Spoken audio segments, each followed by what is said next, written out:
णमो जिनाणम णमो गुरुणम णमो विद्यासायरम। कंकरों के लिए कुंभकार का संबोधन चल रहा है। आइए देखते हैं। पृष्ठ नंबर 39। अरे कंकरों, माटी से मिलन तो हुआ पर माटी में मिले नहीं तुम। माटी से छुबन तो हुआ पर माटी में घुले नहीं तुम।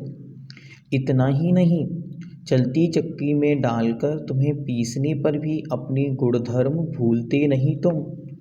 भले ही चूर्ण बनते, रेतिल माटी नहीं बनते तुम। जल के सिंचन से भीगते भी हो, परंतु भूल कर भी फूलते नहीं तुम। माटी सम तुम में आती नमी ना, क्या यह तुम्हारी कमी ना? बता दो रे कमीना। आचार्य जी कंकरों को संबोधित करते हुए कहते हैं कि हे कंकर, तुम्हारी गलती कहाँ है? तुम्हारी गलती यह है कि तुम माटी के साथ मिलन तो हुआ लेकिन माटी में मिले नहीं तुम, अलग ही हमेशा दिखते रहे।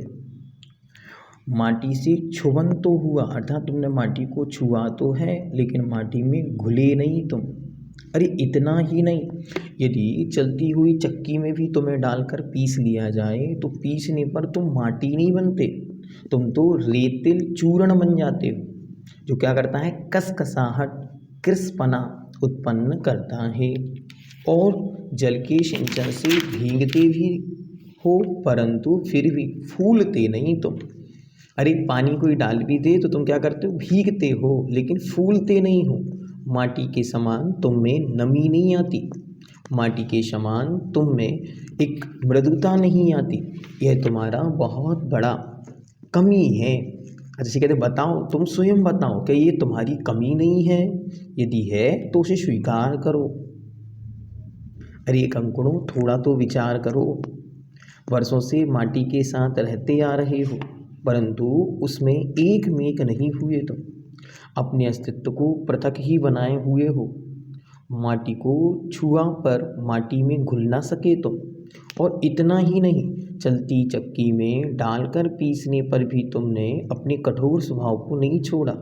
भले ही रेत के समान चूर्ण बन गए पर माटी नहीं बन गए तुम पर यदि जल डाला जाए भीग तो जाते हो पर माटी के समान मृदु नहीं बन पाते। तुम में कभी माटी जैसी नमी नहीं आ पाती। क्या यह तुम्हारी कमी नहीं है? यदि नहीं है तो फिर बोलो, लेकिन यह तुम्हारी कमी है। आगे उसी संबोधन को आगे रखते, तुम में कहाँ वह, तुम में कहाँ है वह जल धारण करने की क्षमता? जलाशय में रहकर भी युगों युगों तक नहीं बन सकते जलाशय तुम। मैं तुम्हें हृदय शून्य तो नहीं कहूँगा, परंतु हृदय पाषाण अवश्य है तुम्हारा। दूसरों का दुख दर्द देख कर भी नहीं आ सकता कभी उसी पसीना, ऐसा है तुम्हारा सीना। कंकरों, कैसे हो तुम में कहाँ है जल धारण करने की क्षमता? अरे मैं तो घड़ा बनाने जा रहा हूँ जिसमें जल धारण की योग्यता हो, क्षमता हो, लेकिन तुम में वह क्षमता नहीं है। अरे जलाशय मतलब तालाब, जल या नदी जिसमें जल रहता है उसे बोलते हैं जलाशय। तो जलाशय में तो तुम रहते हो लेकिन स्वयं में जल की आश्रय देने वाली, जल को धारण करने वाले तुम कभी नहीं बन पाए। मैं तुम्हें हृदय शून्य नहीं कहूँगा, हृदय शून्य कहना तो फिर गड़बड़ हो जाएगा, लेकिन फिर भी हृदय पाषाण तो हो तुम, कठोर हृदय वाले तो हो। तुम्हें दूसरों पर दया नहीं आती, तुम्हें दूसरों के दुखों को देखकर तुम स्वयं दुखी नहीं होते। अरे तुम्हारे सीने पर पसीना नहीं आता।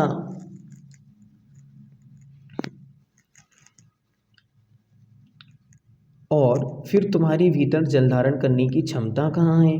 युगों युगों से नदी तालाब के जल में रहे हो पर स्वयं जल को सहारा देने वाले नहीं बन सके तुम। मैं तुम्हें हृदय शून्य तो नहीं कहूँगा, परंतु तुम्हारा हृदय पत्थर का अवश्य है। तभी तो दूसरों के दुखों को देखकर भी हृदय पिघलता नहीं तुम्हारा। फिर भी ऋषि संतों का सदा सदुपदेश सदादेश हमें यही मिला कि पापी से नहीं पर पाप से, पंकज से नहीं पर पंक से घृणा करो। अरे आर्य नर से नारायण बनो, समुचित कार्य कर। और हम सबको ऋषि मुनियों से, आगम परंपरा से यही उपदेश मिला है। क्या उपदेश है? उपदेश है पापी से नहीं पर पाप से, पंकज से नहीं पर पंक से घृणा करो। अरे पापी से नहीं, लेकिन पापों से तो घृणा हो। पंकज अर्थात कमल, पंक मतलब होती है कीचड़, और जा मतलब उत्पन्न होने वाला, तो कीचड़ में उत्पन्न होने वाला मतलब पंकज कमल। कमल से घृणा नहीं करनी, लेकिन कीचड़ से घृणा होनी चाहिए। तभी तो हमें दोनों के बीच का अंतर समझ में आएगा। इसे भेदभाव नहीं, इसे भेद विज्ञान कहते हैं। बहुत सारे लोग ये समझते हैं ये भी तो भेदभाव होगा। आचार्य कहते हैं नहीं, ये भेदभाव नहीं, ये तो भेद विज्ञान है कि हमें पापी से नहीं पापों से घृणा करनी है, हमें पंकज से नहीं पंक से घृणा करनी है, पंक से दूर हटना है, पंक से दूर हटकर नर से नारायण बनो, समुचित कार्य कर। अपनी आत्मा का कल्याण करके भगवान बनना है। पापी से नहीं पाप से घृणा करो, क्योंकि पाप के संयोग से ही व्यक्ति पापी बनता है। पाप छूट जाए तो व्यक्ति पुनः अच्छा बन सकता है। उसी प्रकार कमल से नहीं कीचड़ से घृणा करो, क्योंकि कीचड़ के बिना कमल कभी खिलते नहीं, कीचड़ के बिना कमल कभी पाए नहीं जाते। इसलिए कीचड़ से घृणा हो ठीक है, लेकिन कमल से घृणा नहीं करना। मनुष्य से भगवान बनने का पुरुषार्थ करो। हे आर्य, आचार्य भगवान संबोधन करें, ऐ ये संबोधन शब्द है ऐ, और आर्य ये वो संबोधित वाचक शब्द है, जैसे हे वो अरे होता ना, ऐसे ऐ शब्द है। और आर्य मतलब श्रेष्ठतम मनुष्य। क्या करो? नर से नारायण बनो, समुचित कार्य कर। नरभव मिला है, आत्म कल्याण करना ही अब उचित है। यहाँ वहाँ उलझो मत, यहाँ वहाँ की बातों में समय को गवाओ मत। समय जितना जितना बीतेगा उतना उतना और परेशानी बढ़ेगी। इसलिए क्या करो? अच्छी तरह समय पर समय उचित कार्य करो। यूं शिल्पी से कड़वी घूंट सी पीकर दीनता भरी आंखों से कंकर निहारते हैं माटी की ओर, और माटी स्वाधीनता खुली आंखों से कंकरों की ओर मुड़ती देखती है। माटी की शालीनता कुछ देशना सी देती सी कि अब यहाँ पर माटी कुछ कहती है। क्या कहती है? शिल्पी की सारी बातें हो गई। शिल्पी से यूं कड़वी घूंट सी पीकर दीनता भरी आंखों से कंकर निहारते हैं माटी की ओर। अब जो कुछ शिल्पी ने बोला उसे बिल्कुल जचा नहीं। कहते हैं ना, सत्य कड़वा होता है लेकिन सत्य सत्य होता है। और आचार्य भगवंत कहते हैं दवा दवा है, भली कड़वी है लेकिन आरोग्यदायी, वो आरोग्य को देने वाली है इसलिए कड़वी है। ऐसे ही यहाँ पर जो उपदेश है भले ही वह कड़वा है, संबोधन है वह भले ही कड़वा है, लेकिन संबोधन संबोधन है और वह संबोधन आत्म के लिए हितकारी है। कंकरों को कड़वी दवासी लगी। वे कंकड़ दीनता भरी नजरों से माटी की ओर देख रहे तथा माटी की स्वतंत्रता भरी आंखों से मुड़कर कंकरों की ओर देख रही है। माटी की शालीनता कुछ उपदेश देती लग रही है। क्या कहती है? देखते।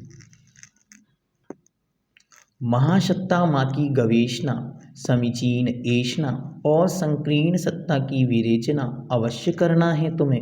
अर्थ यह हुआ, लघुता का त्यजन ही गुरुता का यजन ही शुभ का सृजन है। अपार सागर का पार पा जाती है नाव हो, जिसमें छेद छेद का अभाव भर। फिर भी कभी कभी वह नाव घबराती है और वह घबराहट न ही जल से है न ही जल के गहराव से है, परंतु जल की तरल सत्ता की विभाव से है, जो जल की गहराई को छोड़कर जल की लहराई में आकर तैरता हुआ सा अध डूबा हिम का खंड है मान का मापदंड।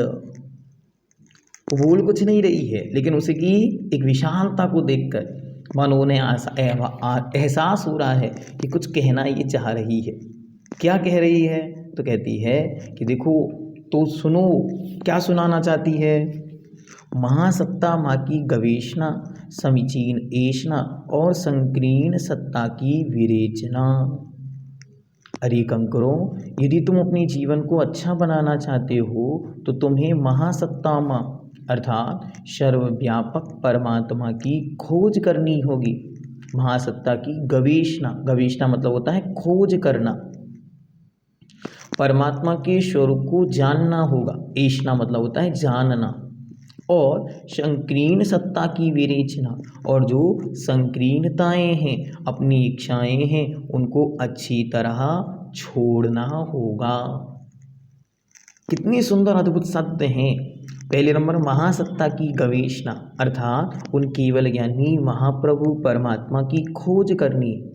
दूसरे नंबर परमात्मा के स्वरूप की वास्तविकता यथार्थता को जानना, सम्यक दर्शन सम्यक ज्ञान। और संकीर्णता की विरेचना, विरेचना मतलब होता है छोड़ना, वमन करना, त्याग करना, अकेला अलग करना। तो क्या कहते हैं? अपनी संकीर्ण विचारधारा का वमन करना होगा, अर्थात मैं और मेरेपन को भीतर से निकालकर बाहर फेंकना होगा। अर्थ क्या हुआ? अर्थ यह हुआ लघुता का त्यजन ही गुरुता का यजन ही शुभ का सृजन है। हल्केपन का त्याग ही बड़प्पन को पाना है और शुभ उज्जवल भविष्य का निर्माण करना है। शुभ का सृजन है ये। क्या? हल्कापन, लघुता, मेरे तेरे का भाव, इसे सदा सदा के लिए छोड़कर उन्नत हृदय बनना होगा। तुम्हें वसुधैव कुटुंबकम की भावना को स्वीकार करना होगा। आगे उस उद्देश्य को आगे बढ़ाते हुए कहती है, अपार सागर का पार पा जाती है नाव, हो जिसमें छेद का अभाव। अगर छेद ना हो नाव में तो अपार सागर हो, कितना भी बड़ा सागर हो, उस सागर से वह नाव कभी डरती नहीं है, अपितु उसे पार कर जाती है। फिर भी कभी कभी वह नाव घबराती है, और वह घबराहट ना ही जल से है और ना ही जल के गहराव से है। लेकिन कभी कभी वो नाव घबराती है, ना उसके जल से घबराहट है, ना ही उस जल की गहराई से उसे घबराहट है। घबराहट किस चीज़ की है? तो कहते हैं जल की तरल सत्ता के विभाव से जो जल की गहराई को छोड़कर जल की लहराई में आकर तैरता हुआ सा अध डूबा हिम का खंड है मान का मापदंड। हिम मतलब होता है बर्फ और खंड मतलब टुकड़ा। तो क्या कितना सुंदर अद्भुत है। जल से घबराहट नहीं है, लेकिन वही जल विभाव रूप में आ गया है, बर्फ बनकर बीच से समुद्र में जो तैरता, जो जमीन में था वो ऊपर आकर खड़ा हो गया है, उससे नाव घबराती है। क्या समझा रहे हैं? जब तक हम स्वभाव में हैं कोई डर नहीं, ये नाव धक्के खाते खाते ही सही मुक्ति वधु से मिल लेगी। लेकिन यदि एक भी विभाव सामने उपस्थित होगा, कषाय सामने उपस्थित होगी, तो इसकी डुबकी अवश्य लग जाएगी। इसलिए यदि अपने जीवन को पार करना है तो स्वभाव की ओर आए, स्वभाव की ओर चलें। स्वभाव की ओर जाने से वह घबराहट मिट सकती है। मान का मापदंड है वह, मानो मान कषाय को नापने के लिए एक साधन है वो हिमखंड, जो एक बड़ी सी हिम की चट्टान खड़ी हुई है। आप लोगों ने जो टाइटैनिक नाम की एक फिल्म देखी होगी, सुना होगा उसके बारे में। एक विशालकाय नाव थी जो तूफानों को पार करते हुए भी नाव समुद्र में तैर रही थी, जा रही थी, लेकिन अचानक से एक हिमखंड और वहाँ पर एक बर्फ एक चट्टान में जाकर वह लग जाती है और वहीं पर नष्ट हो जाती है। संभवतः आचार्य जी के मनुष्य पर ये घटना किसी ने चित्रित की होगी, उनके कानों तक पहुंचाई होगी और उन्होंने उसे यहाँ पर चित्रित किया है। आगे, यह सरलता का अवरोधक है, गरलता का उद्बोधक है, इतना ही नहीं तरलता का अतिशोषक है और सघनता का परितोषक है। कहते हैं हिमखंड जल की सरलता को रोकने वाला है। ये मात्र हिमखंड नहीं है, ये बर्फ का टुकड़ा नहीं है, अपितु इसने सरलता का अवरोध कर दिया। अरे जल तो सरल था, जिसमें नाव भी चलती थी, लेकिन इसने अपनी सरलता छोड़ दी है। और क्या कहते हैं आगे, गरल, गरल मतलब होता है जहर, विष, विष का उद्बोधक है, अर्थात ये जहरीला है। कैसा है, ये जहरीला है। कितना है बतलाते आगे, विषपनी को उगलने वाला है, जल के पतलेपन को सूखने वाला है और सघनता को ठोस पनी का पालन पोषण करने वाला है। तरलता मतलब बहाव और गरलता मतलब जहर और सघनता मतलब मोटापन, इसका पोषण करने वाला है। जल ऐसा नहीं होता, जल तो तरल होता है, सरल होता है, लेकिन इसने कुछ विपरीतता को धारण किया है। न ही तैरना जानता है और न ही तैरना चाहता है। खेद की बात यह है कि तरण और तारक को डुबोना चाहता है, वह जल पर रहना चाहता है पर जल में मिलकर नहीं, जग को जल के तल तक भेजकर उस पर ऊपर रहना चाहता है, जल में मिलकर नहीं। ये मानी प्राणी पानी को देख और अब तो पानी पानी हो जा, ये प्रमाण प्रभु मान का अवमान करो आओ। कब हो, कहते हैं ना ही तैरना जानता है और ना ही तैरना चाहता है। बड़ी दुख की बात है। खेद, खेद मतलब होता है दुख, ये तो बड़ी दुख की बात है कि हिमखंड क्या कर रहा है, न स्वयं तैरना जानता है न ही दूसरों को तैरा रहा है। किंतु परिणति को तो देखो, जो सबको पार लगाने वाली ऐसी नौका और नाविक अर्थात खेवैया को ही डुबोना चाहता है, वह नाव से घबरा रही है, तो जो सबको पार लगाने वाला है उसको भी ये डुबोने वाला है। तारण मतलब होता है जो पार करने वाला, और तारक जो पार लगाने वाला है, तो दोनों को क्या करता है, डुबोने वाला है। तारण यहाँ नाव है, तारक गुरु महाराज है, दोनों को ये डुबोने वाला है। जल पर रहना चाहता है पर जल में मिलकर नहीं। पानी को यदि बर्फ में डाला जाए तो पानी नीचे होता है, बर्फ उसके ऊपर रहता है, उसे मिलना ये नहीं चाहता। जल के तल पर, तल मतलब होता है ऊपरी भाग, उस पर सदा तन अकड़कर जल के ऊपर रहना चाहता है, जल में घुल मिलकर नहीं। सारे संसार को नीचे पहुंचाकर स्वयं उसके ऊपर रहना चाहता है। मानी व्यक्तियों की बात हो रही है। अच्छा जी, कहते हे मानी प्राणी, दूसरे ओर जल को तो देखो और अब अपनी परिणति को सुधार सरल वन। हे मान कषाय से रहत सर्वज्ञ प्रभु, अब यह सब मान समाप्त होगा पता नहीं। हे भगवान, ये मान कब समाप्त होगा? हे प्रमाण प्रभु, जो प्रमाणिक हैं वो मान से रहते हैं, ऐसे प्रभु मान का अवमान कब होगा? हे भगवान, ये मान समाप्त कब होगा? कुछ तो बताइए। आगे कहते हैं बहुत सुंदर, एक एक शब्द तो बहुत हृदय तक ले जाना है। कषायों की ऐसी, अभी गुस्से के विषय में बतलाया था, मान के विषय में आचार्य जी बतला रहे, आगे माया के विषय में बतलाएंगे। एक एक कषाय को धीरे धीरे वे स्थान दे रहे हैं। और माटी की देशना की धारा अभी टूटी नहीं, फिर भी अभिधा से हटकर व्यंजना की ओर है गति उसकी की। क्या कहते हैं, माटी का उपदेश धारा अभी समाप्त नहीं हुआ, किंतु सामान्य अर्थ से हटकर विशेष की ओर, प्रत्यक्ष से परोक्ष की ओर बहती हुई बोलती है माटी। तुम्हें स्वभाव विभाव को जानना होगा बहुत अच्छी तरह। माटी अविधा, अविधा मतलब होता है सरल विधा। जब सरलता से कोई बात कही जाती है, जैसे किसी को कह दिया जाए कि तुम घमंडी हो, तो ये होता है अविधा। लेकिन ऐसा कहा जाए कि अरे तुम तो बर्फ के समान हो, जिसने न कभी पानी में मिला है न मिलना चाहता है, इसे बोलते हैं व्यंजना। तो माटी ने अभी एक बार भी ये नहीं कहा कि तुम घमंडी हो या तुम किसी से मिलना नहीं चाहते, लेकिन उससे कहा कि तुम बर्फ जैसे हो, न बर्फ कभी पानी में मिला है न तुम मुझ में कभी मिलोगे। जैसे न बर्फ खुद पार हुआ है न कभी किसी को पार होने देगा, ऐसे ही तुम्हारी स्थिति है। लेकिन अब सीधे सीधे शब्दों में आती है, क्या कहती है देखते। बीज का वपन किया, जल का वर्षण हुआ, बीज अंकुरित हुए हैं और कुछ ही दिनों में फसल खड़ी हो लहलहाती, बलवाली अवलासी।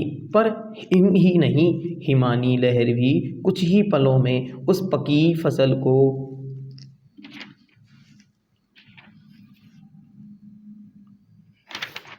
जलाती है ज्वलनसी।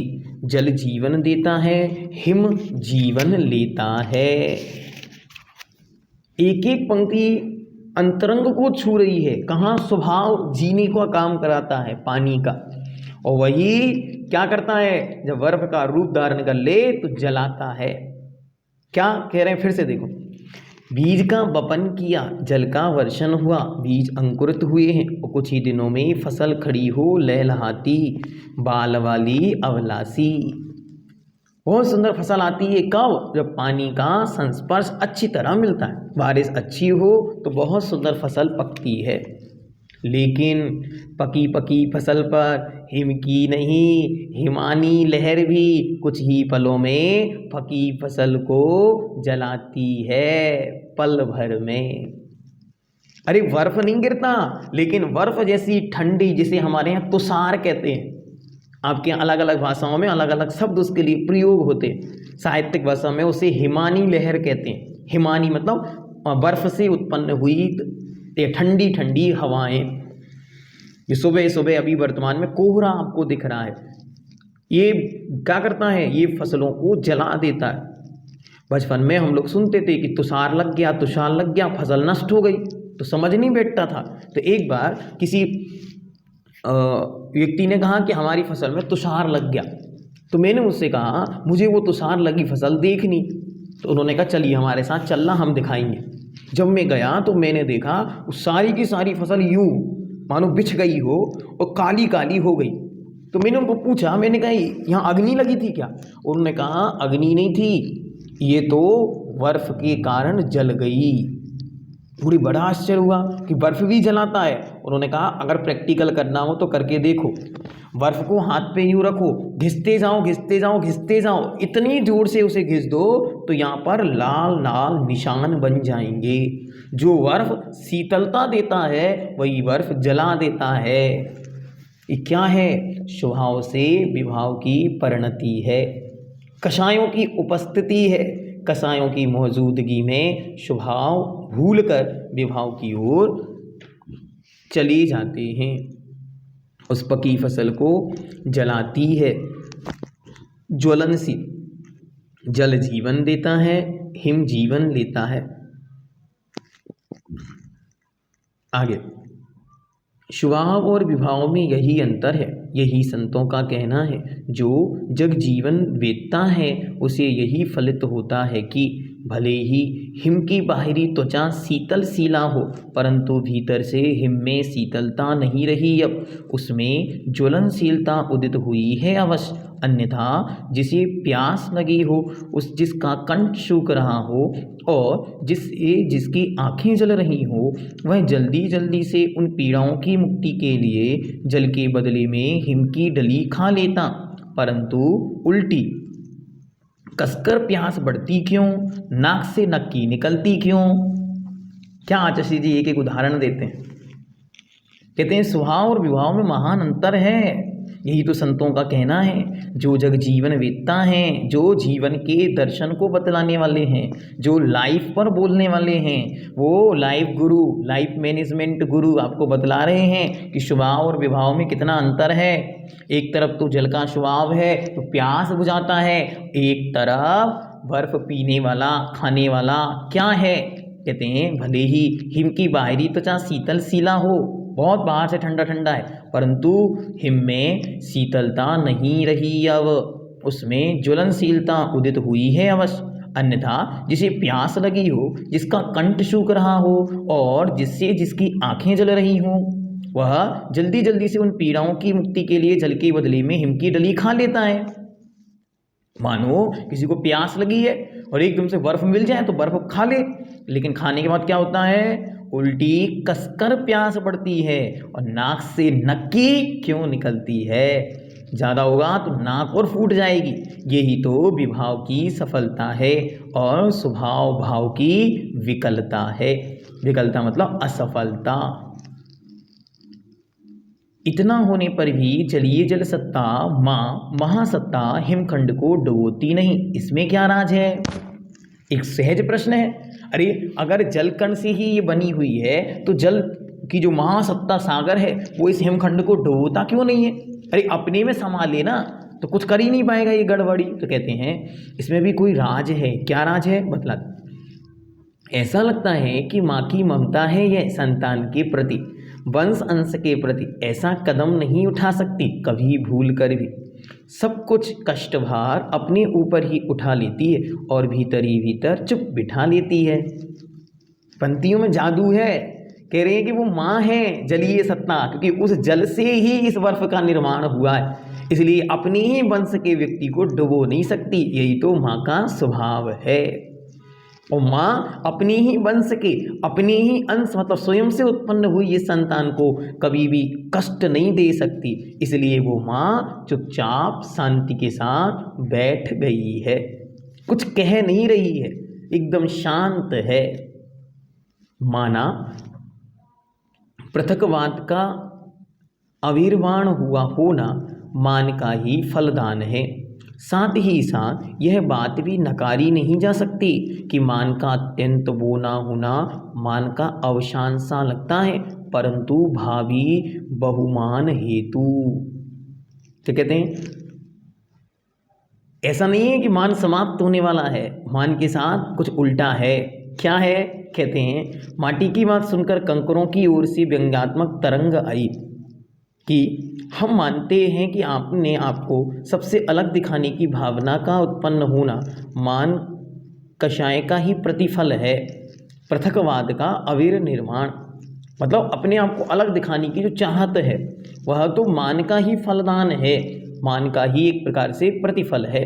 किंतु इस बात से भी इनकार नहीं किया जा सकता कि मान का अत्यंत कम होना सूक्ष्म होना मान का समाप्त होना सा लगता है, परंतु वह सूक्ष्म मान भी भावी बहुमान के लिए बीज के वपन के समान हो सकता है।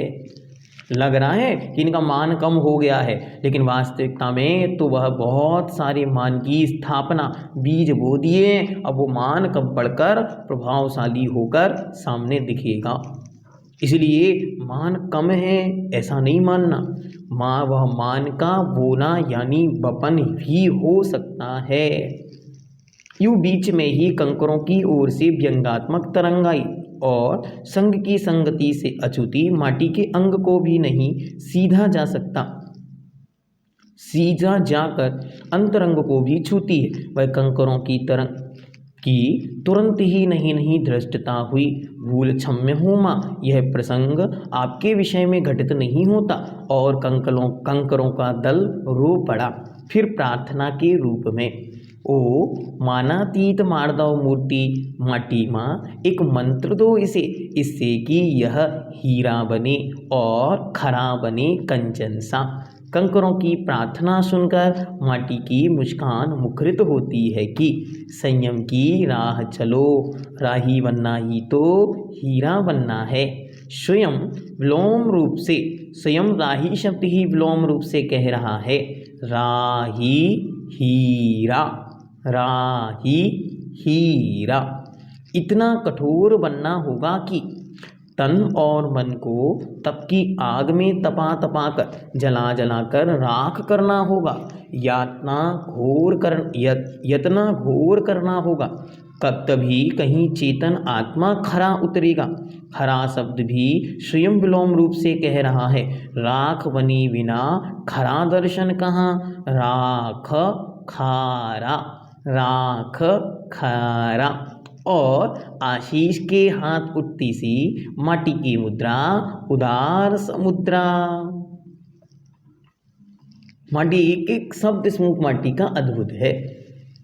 अब उसने इतना सब कुछ बोल दिया, कंकरों को याद आया कहीं माँ माटी गुस्सा तो नहीं हो गई, तो वो माटी माँ को एक प्रकार से शांति के साथ कहते हैं कि हे माँ, कंकरों की ओरती से निकलती तरंग की संगति से वह दूर, परिग्रह एवं अन्य संयोगी भावों से रहित अकेली ही माटी के शरीर को नहीं सीधे जाकर उसके मन को छूती है। परंतु तुरंत ही कंकरों को लगा कि हमने गलत सोच लिया है, कहीं कुछ हमारी गलती से माँ को दुख तो नहीं होगा, क्योंकि ये माँ है। तो कहते हैं नहीं नहीं, धृष्टता हुई, मतलब गलती हो गई माँ, भूल क्षम हो माँ, हे माँ मेरी गलती को क्षमा करो। यह प्रसंग आपके विषय में घटित नहीं होता। और कंकरों का दल रो पड़ा और कंकड़ रोने लगे। फिर प्रार्थना के रूप में, ओ मानातीत मार दो मूर्ति माँ माटी, एक मंत्र दो इसे जिससे कि वह हीरा बने और खरा बने कंचन सा, सोने जैसा बन जाओ, ऐसा कुछ बतलाओ। तो कंकरों की प्रार्थना सुन माटी की मुस्कान मुखरित होती कि संयम की राह चलो। माटी क्या कहती, उपदेश में, संयम की राह चलो, राही बनना ही तो हीरा बनना है। अरे संयम के पथ पर चलो, तुम स्वयं हीरा बन जाओगे। अभी तक तुमने संयम का मार्ग चुना ही कहाँ है। संयम का मार्ग कठिन है, लेकिन जब तक चुनोगे नहीं पहुँचोगे कैसे। तो कहते क्योंकि विलोम रूप से कह रहा है राही हीरा, जो राह पर चलता है वही तो हीरा बनता है। और क्या करना है तुम्हें, इतना कठोर बनना होगा, तन से मन से। अरे तप की आग में तपा तपा कर जला जला कर राख करना होगा। स्वयं को अत्यंत छोड़ना होगा, स्वयं को जलाना होगा और यत्न घोर करना होगा, बहुत पुरुषार्थ करना होगा। तभी कहीं चेतन आत्मा खरा उतरेगा। खरा शब्द भी तो विलोम रूप से उल्टे रूप में क्या कह रहा है, राख बनी बिना खरा दर्शन कहाँ, राख खारा। और आशीष की मुद्रा उठाती सी, माटी की मुद्रा उधार समुद्रा, और मानो माटी उन्हें आशीर्वाद देती है और विशुद्ध चेतना के पुरुषार्थ का दर्शन कराती है। एक शुभाशीष उसे देती है कि तुम बहुत अच्छी तरह अपनी आत्मा के कल्याण का कार्य में लग जाओ। कैसे, संयम को धारण करके। संयम का जो धारण करता है वह अपने जीवन को कल्याण पथ की ओर अवश्य ले जाता है। आज माटी को बस फूलना है पात्र से, परंतु अनुपात से, उसमें जल मिलकर उसे घुलना है।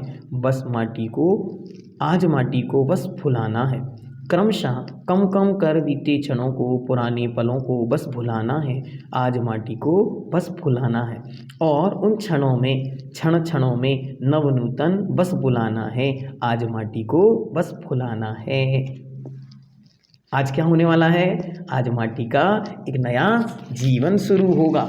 अब क्या होगा, अच्छी तरह माटी के जीवन को विकसित करने के लिए शिल्पी विचार कर रहा है कि मृदु माटी को अनुपात से उचित मात्रा में पानी मिलाकर फुलाना है।